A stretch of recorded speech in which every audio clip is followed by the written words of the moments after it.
జనగామ జిల్లా పరిధిలో 3 నియోజకవర్గాలలో 99 మంది నామినేషన్లు దాఖలు చేసినట్లు కలెక్టర్ శివలింగయ్య తెలిపారు.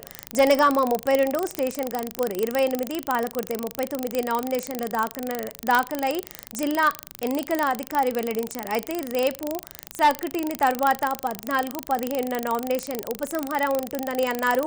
పోటీలో ఉన్న అభ్యర్థుల గుర్తులను రిటర్నింగ్ ఆఫీసర్లు తెలియజేస్తారని చెప్పారు. ఇక జనగామ జిల్లా పరిధిలో ఇప్పటి వరకు 2,92,41,390 నగదు సీజ్ చేశామని చెప్పారు.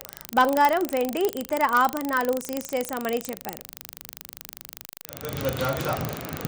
ప్రకటించడంతో పాటు వారి సింబల్స్ కూడా అంతేకాకుండా ఏ ఆర్డర్లో బ్యాలెట్ పేపర్ మీద ఉంటుందో కూడా ఆ రోజే మనకు లిస్ట్ పబ్లిష్ చేయబడుతుంది. అదే లిస్టు ఆధారంగా మనకు బ్యాలెట్ పేపర్ మీద ఈవీఎం మీద ఉండే బ్యాలెట్ పేపర్ కానీ పోస్టల్ బ్యాలెట్ మీద కూడా అదే ఆర్డర్లో దాన్ని 7A అంటారు. ఆ 7A ఫామ్ ఆ రోజు పబ్లిష్ చేయడం జరుగుతుంది.